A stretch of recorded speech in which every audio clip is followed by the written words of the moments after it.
नमस्ते।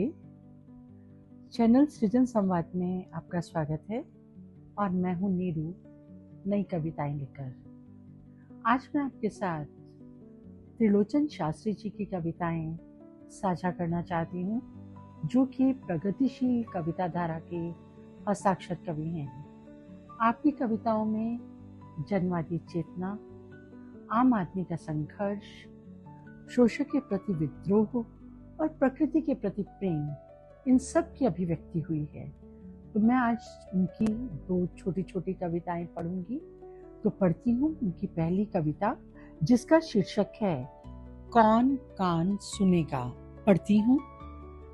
अपनी कैसे कहूँ, यहाँ कौन कान सुनेगा। आगे एक है पहाड़, फिर दूसरा पहाड़, फिर तीसरा पहाड़। इन्हें घेरे और बांधे हुए हरे भरे झाड़। इनको छोड़ और कौन मेरी तान सुनेगा। अपनी कैसे कहूँ, कौन कान सुनेगा। आगे एक है मनुष्य, आगे एक है मनुष्य, फिर दूसरा मनुष्य, फिर तीसरा मनुष्य। इन्हें घेरे और बांधे हुए दुनिया के मनुष्य। इनको छोड़ मेरा कौन स्वाभिमान सुनेगा। अपनी मैं कैसे कहूँ, कौन कान सुनेगा।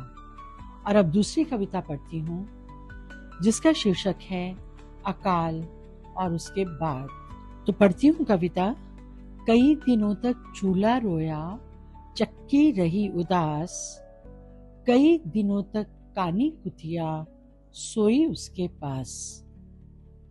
कई दिनों तक लगी भीत पर छिपकलियों की गश्त। कई दिनों तक चूहों की भी हालत रही शिकस्त। दाने आए घर के अंदर कई दिनों के बाद। धुआं उठा घर के अंदर कई दिनों के बाद। चमक उठी घर भर की आंखें, चमक उठी घर भर की आंखें कई दिनों के बाद। कौवे ने कुजलाई पांखें कई दिनों के बाद। धन्यवाद।